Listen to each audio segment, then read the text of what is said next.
Hello everyone and welcome back. Now in all of the videos leading up to this one, we have talked about one-dimensional dynamical systems. And hopefully by this point we have really mastered these. We've looked at the sort of geometric perspective and the perspective of potentials. We looked at existence and uniqueness.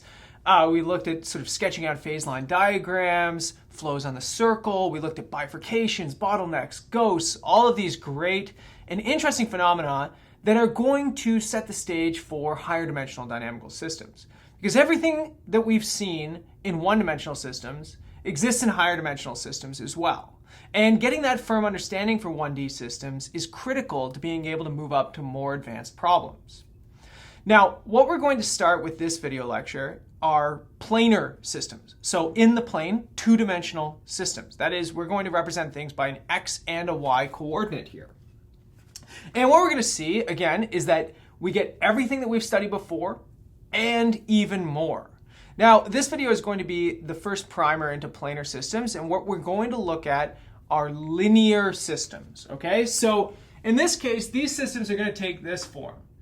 You're going to get a coefficient a times x plus a coefficient b times y, and you get cx plus dy. Okay, so you can see that there are two components now, x and y. We've got time derivatives, that's our dots here. And we can actually write this in matrix form, which is what we'll do quite often here. So we would do xy dot is equal to, now I've got a matrix A, B, C, D times the vector xy. And one thing that you can notice right off the bat here is that these linear systems have a simple steady state, right? So there is always a steady state or a fixed point. Remember, there's all kinds of different terms for this, and I'm going to use them interchangeably. There is one at the origin, okay?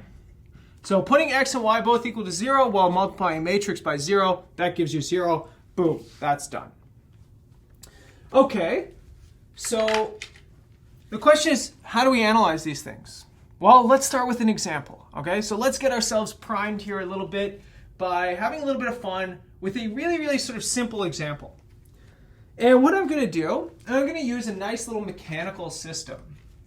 I'm going to suppose that I've got a mass hanging on a spring.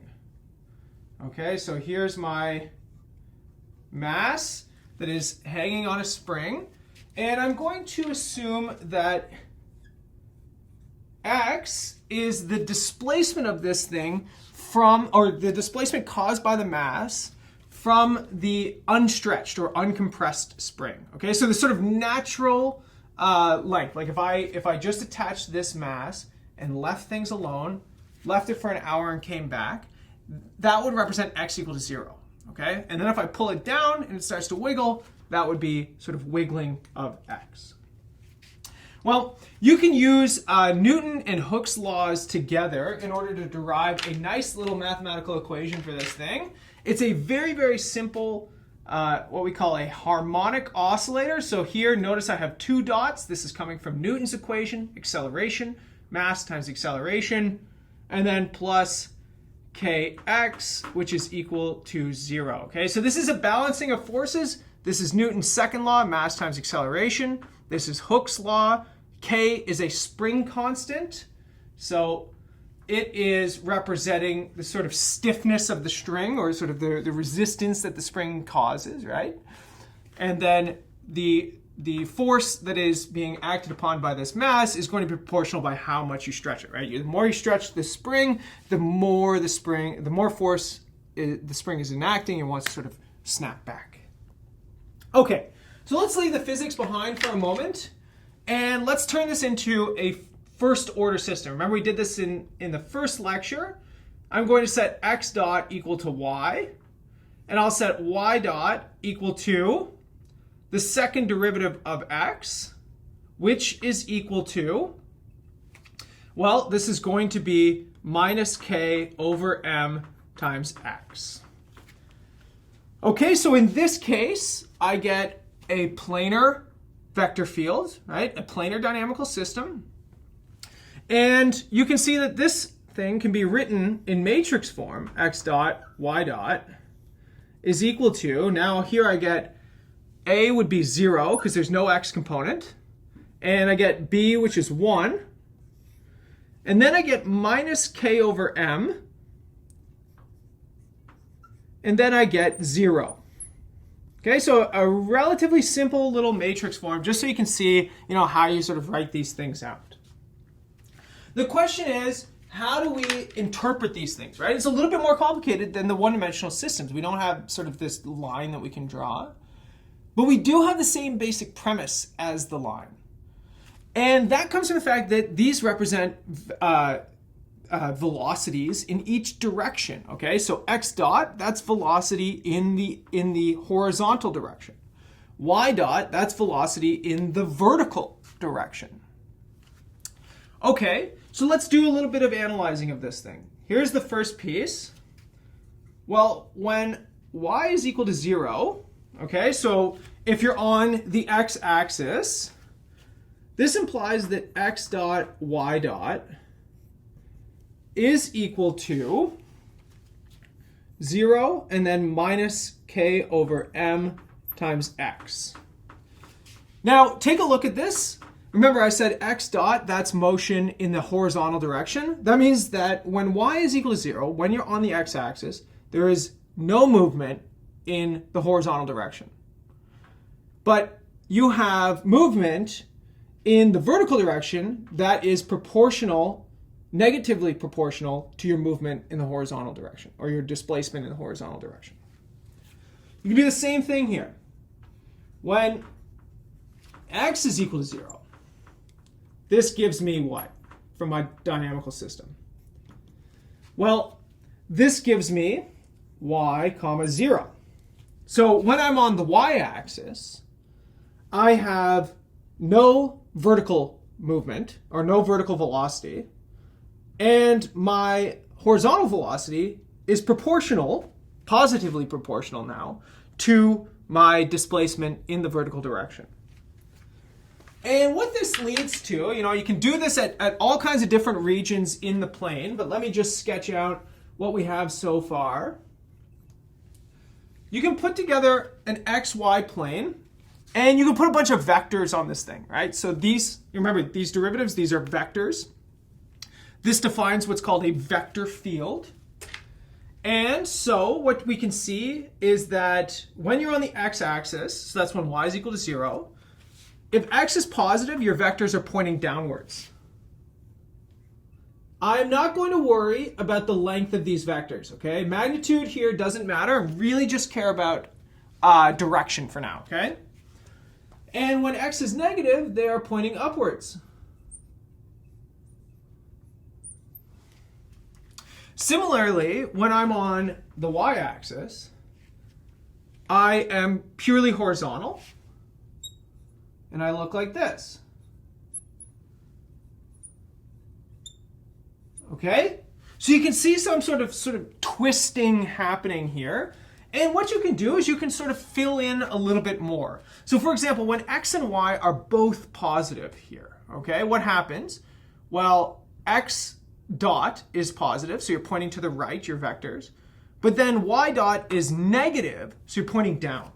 So sort of down and to the right. I'm not being precise about exact directions or exact lengths of these things. I just want to get a feel for it, okay? It's all about sketching. Similarly, down in the fourth quadrant here, you're still pointing down, but you are now pointing to the left. And that's because y is now negative. In the third quadrant, up and to the left,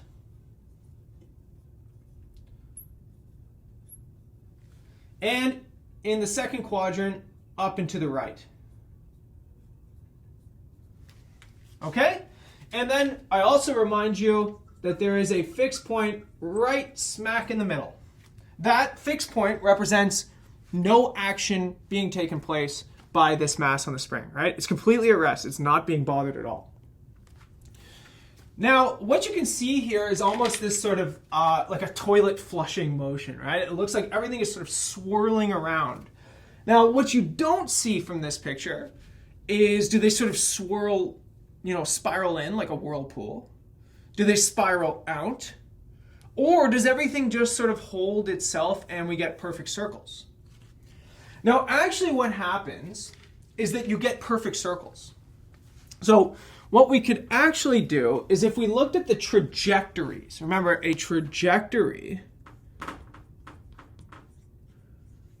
this would be a solution to the differential equation. I'm going to say ODE, ordinary differential equation, x of t, y of t. Okay, so this is a parametric curve in the plane. Well, here's what they look like. Now, for now, I'm going to tell you what they look like, and then I'll show you how I got this as we progress through the lecture. But they all look like this. They're perfectly circular. They are closed orbits. Okay, so these things are called closed orbits. And the phase plane is full of them. Okay, so it's just closed orbit around closed orbit around closed orbit. There is nothing but closed orbits. Everything just goes in a circle. Now, just for a second here, I want you to think about what that means for the trajectories, okay? That means that the trajectories are periodic in time because they come back to where they started in x and y, okay? So if I started over here and go all the way around and come back to that point, that means at some future point in time, I'm back where I started. So that tells us that everything is periodic. And this probably makes sense in terms of the mass spring system as well, right? So there's no external forces that are acting on this, no friction, no air resistance, nothing. Just perfect, this is done in a vacuum. What happens? I take that mass, I pull it down a little bit, I let it go. What happens? It snaps up, and then it snaps all the way back down to where it started. Then it snaps back up, all the way back down to where it started. Again, no air resistance, no friction, nothing. It's just going to maintain that perfect oscillation. That's what's being represented in the plane right here, okay? So the real question is, how do I move from the vector field to what's called the phase plane? Remember, we had the phase line when we're in one dimension. Now I have a phase plane when I'm in two dimensions. So how do we do this? Well, I hope that you have not forgotten your linear algebra, because that is really the key here. So if we are given, let's say x dot and y dot is equal to a matrix A, so that's my A, B, C, D. I'm just going to call it capital A, sort of linear algebra style. So in this case, A is a 2 by 2 matrix. Then let's say if lambda is an eigenvalue of A with eigenvector V,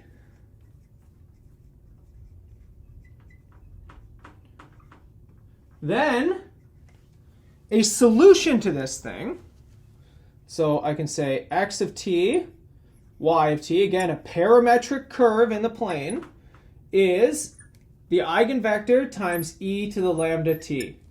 So that is a solution to this differential equation, okay?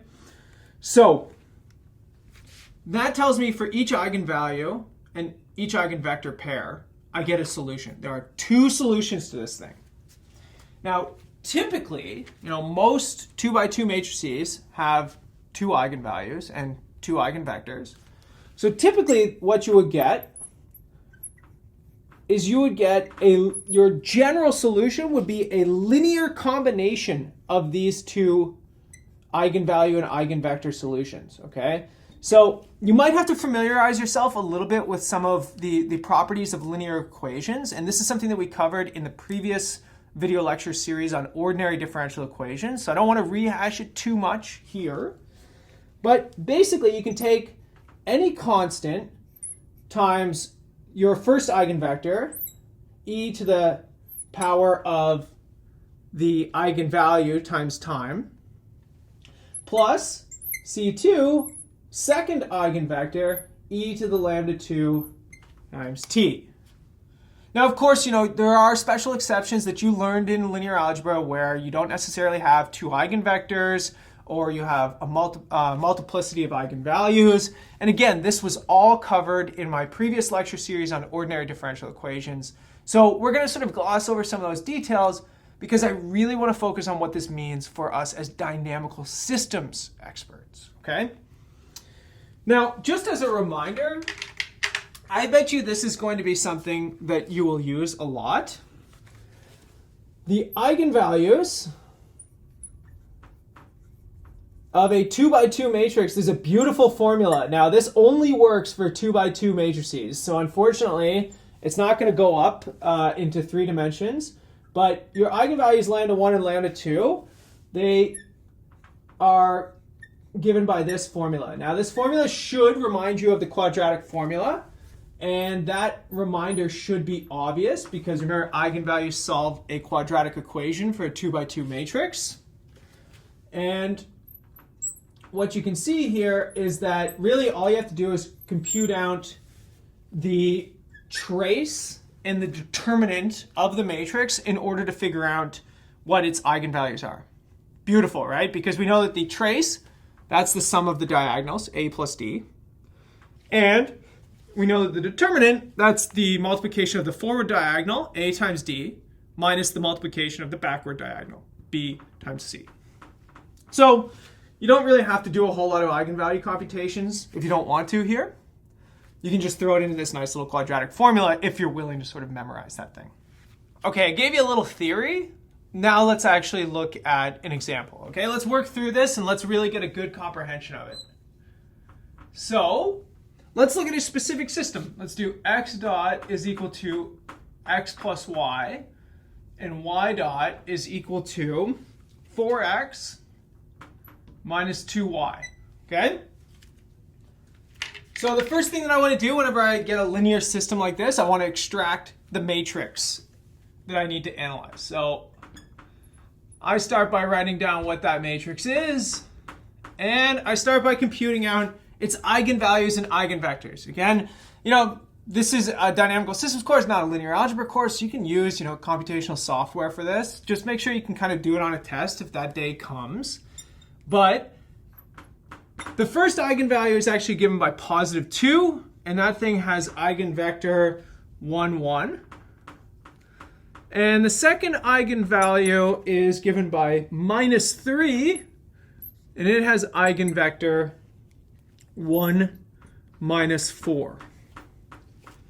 And so what that tells me is that these solutions to this differential equation, they're given by parametric curves.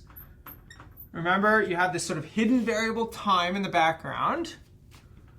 Well, they're linear combinations. So any value of C1 times 1, 1 e to the 2t plus C2 1 minus 4 e to the minus 3t. So that's lovely, right? I have an exact solution to this thing. But again, we have this sort of geometric perspective that we take in dynamical systems. We want to be able to visualize what this looks like. And, math is great. Having exact solutions is great. But it's not going to help us as we progress through this course. So we need to have a way of visualizing this. And that comes from sketching the phase portrait. So the question is, what do the solutions in the phase plane of this thing look like? Okay, so in the xy plane, well, what we could do is we could pick different values of C1 and C2, and we could try and sort of sketch these things out and reason it out. So here's the first thing that I want to do. I want to notice that this thing has a negative exponent, so this whole term is going to disappear as time goes to infinity. This thing has a positive exponent, so it disappears as time goes to minus infinity. So now let's play some games. Again, I want to try and pick values of C1 and C2 to get some understanding. What's a mathematician's favorite number? It's always 0. So let's start by picking C2 equal to 0. That means that I'm on the line 1, 1, right? I'm spanning the line 1, 1. Okay, so this is sort of C2 equal to 0 line. And what happens on this line? Well, this is sort of a one-dimensional dynamical system, right? It's just sort of taken off the real axis and it's just rotated upwards. And everything is moving away. Everything's getting bigger. It's expanding, right? Whatever the initial value of C1 was, I am getting pushed away in either direction, right? If my initial C1 was negative, I get more and more negative. Initial C1 was positive, I get more and more positive. So if you can, visually, you should see that as just a phase line diagram. It's just rotated up, okay? Now we can play the same game for C1 equal to 0, okay? For C1 equal to 0, I'm on this line, okay? 1 minus 4. So that gives me maybe, as a brief sketch, something that looks like this. And I'll say this is C1 equal to 0. All right, and what happens on this line? Well, everything is contracting. It's getting smaller. So if I started here on the line, I get sucked into 0. So it's sort of, again, a phase line diagram, but now I'm getting pulled in. I get sort of stability in this direction and instability in this direction. And the beautiful part about sketching out these phase line diagrams is that now, once you do these two cases of C1 and C2 equal to 0, it's really sort of a game of filling in the gaps, okay? So what about if I sort of started here, for example? Well, then I've got a mixture of C1s and C2s. But look what happens. As time goes to infinity, this term disappears and I just look like this thing. So I'm converging onto the line 1, 1. But as I go backwards in time, this thing disappears and my solution just looks like this. And I'm converging onto the line 1 minus 4. So forward in time, converging onto this line. Backward in time, converging onto that line. Okay? Again, we have existence and uniqueness, so we can never cross curves in this case. So if you start in one of these 4 regions, you have to stay in that region. You can never cross over one of these C1 equal to 0 or C2 equal to 0 lines.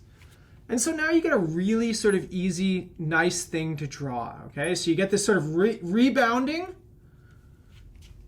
where you sort of follow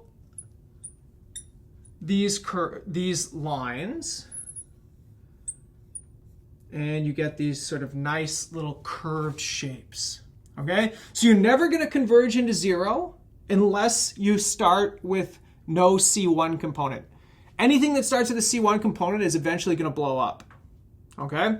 So in this case, we get what's called a saddle point. So we say the equilibrium point 0, 0 is a saddle point.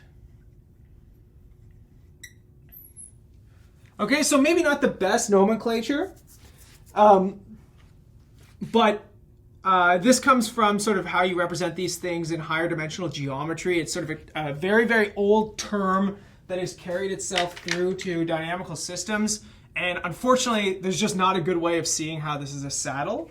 But the way you should think about this is it's one dimension of coming in. Okay, one dimension coming in, that's the C1 equal to 0 dimension. And there's one dimension going out. And that is the C2 equal to 0 dimension. Okay?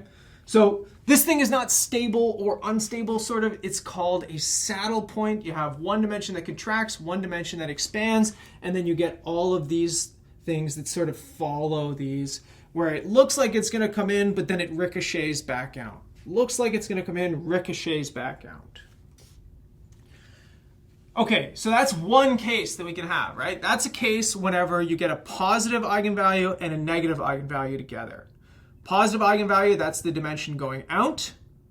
Negative eigenvalue, that's the dimension going in. Let's do some theoretical exercises now. Let's ask ourselves, let's just suppose we have two eigenvalues that are real, and they're both negative, okay? So the question is, what would a typical sort of phase portrait look like here? Well, let's take a look at some important properties. Each one of these solutions, right? Each one of the eigenvalue, eigenvector solutions, it doesn't matter what the values of lambda 1 and lambda 2 are, but they both take that form. They both converge to 0 as t goes to infinity. Negative exponent. So that means that both pieces of the solution disappear, no matter what C1 and C2 would be. So what happens here is it tells me that no matter how I build my solution trajectories, they are going into 0, 0 as t goes to infinity, no matter what. Now, that represents a stable fixed point, right? This would tell us that 0, 0 is stable. Remember, we talked about this definition of stability whenever we looked at one-dimensional systems. We saw it's whenever you sort of fall into the fixed point. Well, this shows us that every solution falls into this fixed point, and therefore we get stability. So let's keep up this sort of theoretical exercise for a moment. And let's sort of understand how these solutions behave based on lambda 1 and lambda 2 here. So something that we do know here is that trajectories, well, so remember that's the x of t, y of t. That's the solutions to our differential equation. They approach the origin.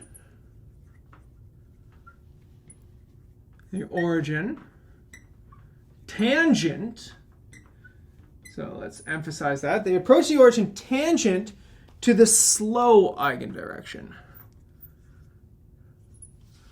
Slow eigendirection,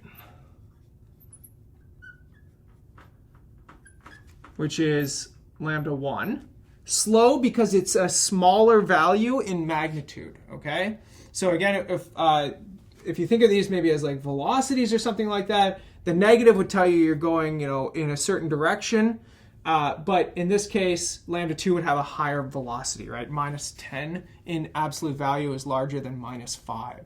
So we call lambda 1 the slow eigendirection. It's the sort of smaller in absolute value. And then we can also say that in backwards time,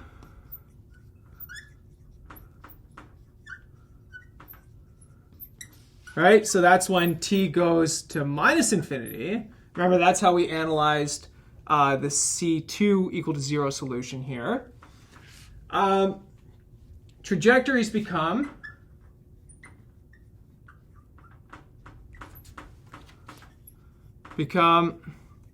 parallel to the fast direction.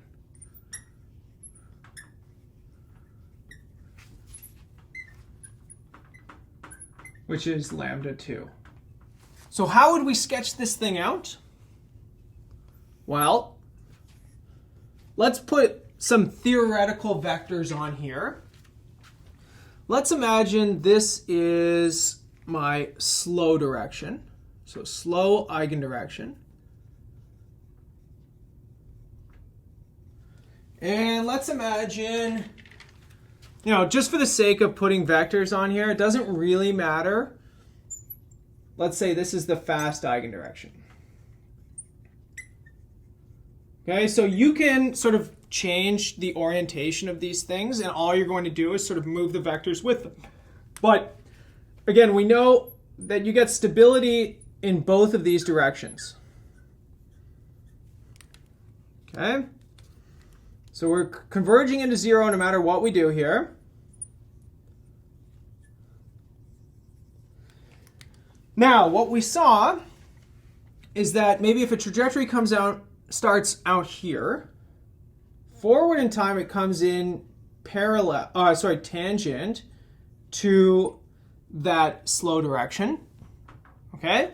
But backwards in time, it starts to look parallel to the fast direction. So let's do the same thing here. Parallel, and then coming in tangent. Parallel, coming in tangent. All right, so the picture becomes a little bit of a mess here, but the idea sort of remains, right? So you get this sort of, everything as you get further out starts to look parallel to this direction. And then as you get further in, everybody starts to approach along the slow direction. And I just want to point out, you can do the same thing. I'm going to leave it as a fun little exercise for you. But if you reverse the sign of these eigenvalues, you basically get exactly the same thing. We just reverse the arrows.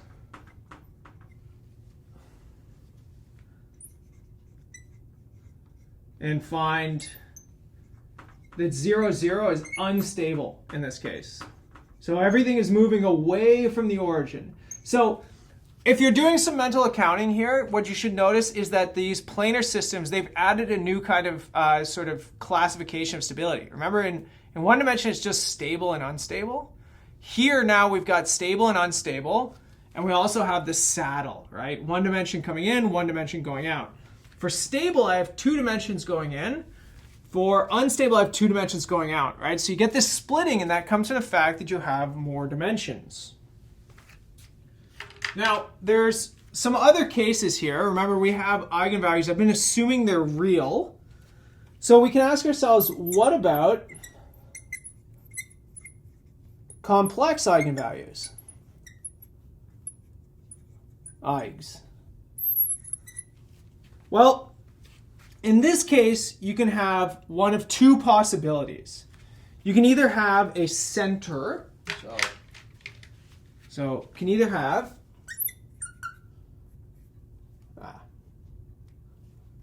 have one, what we call a center, or 2, a spiral. Okay, so a center, that's that example. So let's just sketch it out for a second, then I'll show you where this sort of comes from. A center is where everything is a closed orbit. That's my example from the beginning of the lecture with the spring mass system. All right, so everybody just goes in circles. Whereas a spiral, well, a spiral does basically what you think it does. Everybody spirals in or out. So you can have stable or unstable spirals as well. In the case of a center, we would call this a neutrally stable system, right? So nobody's ever really getting further away, but also nobody's really getting closer in. So let's interrogate this a little further, okay? So when do you get complex eigenvalues? Well, remember that little trace determinant formula I gave you? Well, you get complex eigenvalues when you have a negative under the square root, which means that the trace of a squared minus 4 times the determinant of a is less than 0. And in this case, we would write in sort of standard complex notation, we can write those eigenvalues as, say, alpha plus or minus I beta. We know that they come as complex conjugates of each other. And so, again, each one of these has an eigenvalue associated to it. So you would get a solution that looks like this,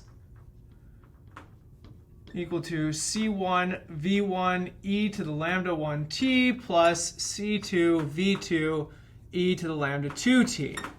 But of course, now each one of these pieces is going to be complex. And so we want to sort of turn these things into real valued functions so that they make a little bit more sense to us. Now again, we covered this in the previous lecture series on ordinary differential equations. This comes from using Eulers' formula. So I'm going to refer you back to that previous lecture series so that you can maybe refresh yourself a little bit. But let me just show you sort of the quick and dirty version of this.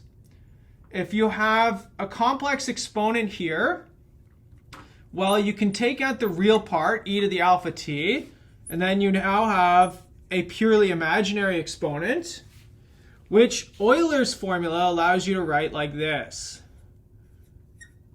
Sorry, this should be plus or minus cos of beta t plus or minus I sine of beta t. Right? And so what I did in that previous lecture series, I showed you how to sort of break this up and turn it into real solutions. So I'm just going to summarize here. I'm going to say real solutions now. Well, these are the trajectories that look like this now. Let's say maybe we should use some different letters here. Let's say d1 times e to the alpha t, and then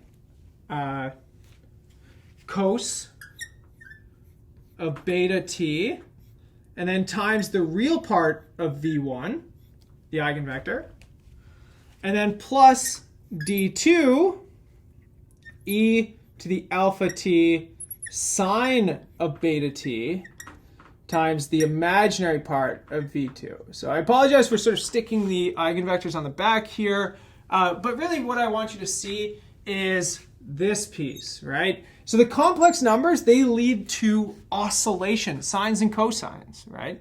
And you're probably familiar with this. And what you can also see is that sines and cosines don't decay or grow as time goes to infinity. So all that matters is this exponential term. So let's enumerate some important points. Well, if alpha, which is the real part of both of my eigenvalues, is less than 0, this tells me that my solution goes to 0 as t goes to infinity. Again, both of these exponentials have a negative exponent. They're both going to decay in time. They're going to do it as little damped oscillations, but nonetheless, they're going to go to 0, which tells me I've got stable, or a stable equilibrium point, 0, 0. And that's where you get the spiraling in. The spiraling comes from the cosine and the sine. They swirl the vector field. And the spiraling in comes from the fact that you have these exponentials damping you. Let's take a look at another example. If alpha, which is the real part of my eigenvalues, is positive, then my solution does not go to 0. It actually blows up. So this tells me now that I get an unstable equilibrium at 0, 0. I'm moving away. Again, I still have oscillations, but now I'm expanding. So I'm spiraling outwards. Okay, so these are both spirals. Spirals. And let's look at the last case, right? So we looked at if it's negative, we looked at if it's positive. If alpha is 0,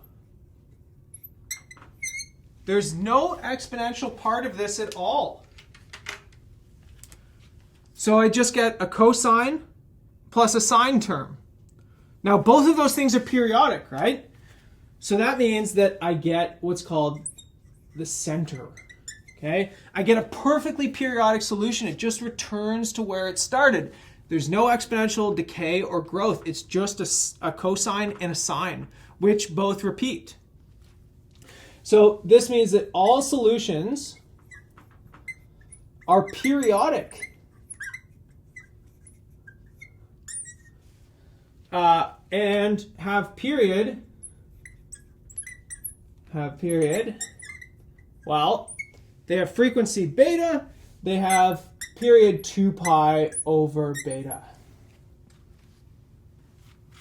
Okay? So there is one small last case left. Okay? So let's recap just for a second. We looked at eigenvalues where one's positive and one's negative. That's called a saddle point. We looked at it when they're both negative and real. That gave us a stable fixed point at 0, 0. We looked at where they're both positive. That gave us an unstable fixed point at 0. And then we looked at what happens when you get complex eigenvalues, and you notice that all that matters is the real part of the eigenvalue. Still get stability, still get instability. In this case, you get a sort of marginal case where you get a center.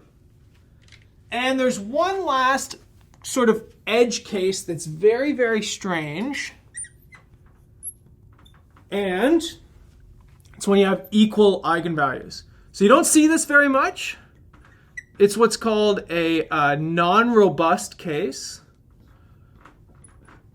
I'm going to say lambda 2 is equal to lambda 1. I'm just going to call them both lambda so that I don't have to put some subscripts on these. In this case, there are two different cases. So there are two cases.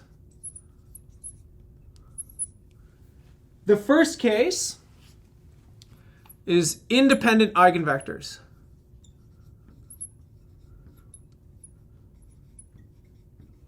Okay? So you can find an eigenvector for both of these, right? You have a two-dimensional eigenspace. You have algebraic and geometric multiplicity of these eigenvalues equal to 2. This means that they span the entire plane, R2. And it tells you actually that every vector is an eigenvector. Right? Because linear combinations of eigenvectors are eigenvectors, and so they have the same eigenvalue. Tells you everything in the plane is an eigenvector. Actually, in this case, nothing is all that interesting. In fact, A is probably, it sort of has to look like a multiple of the identity. And in this case, what the phase plane looks like is really kind of boring, okay? So let's imagine lambda is less than 0. Again, if it's bigger than 0, you just reverse the arrows. Every vector is an eigenvector, so that means that every direction is an eigendirection.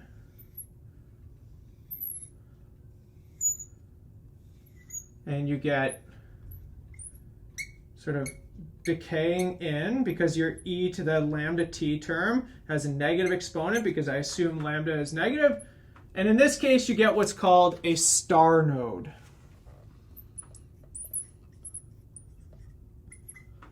Very, very uncommon. You will probably not see it in nature. It is what's called a non-robust case, which we'll get into a little bit more later.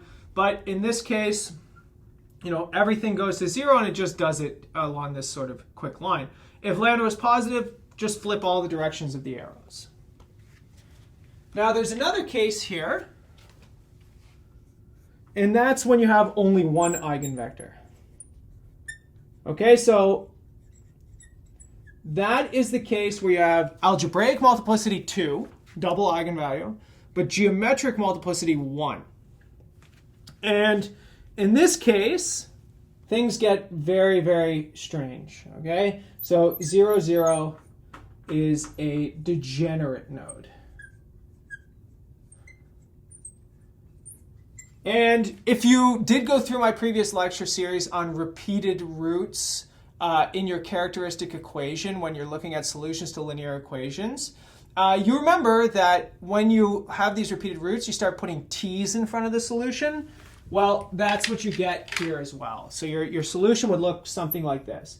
X of t, y of t is equal to c1 v e to the lambda t plus c2 v t e to the lambda t.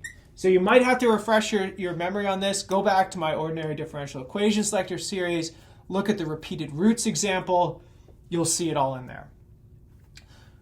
Okay, this was a massive crash course in linear planar systems, right? The only way you're ever going to understand this is doing it yourself. Work through lots and lots and lots of examples on this. In particular, if you want a little bit of extra work on understanding the sort of phase plane associated with these things, check out my lecture video on modeling Romeo and Juliet, right? It gives you a good way of looking at these linear systems and interpreting the solutions to these linear systems and sketching out these phase planes, right? But again, the only way you're going to get good at it is if you do it yourself, and you really need to get your hands dirty. This will give you the basics. Now go and try it yourself. And I'll see you in the next video.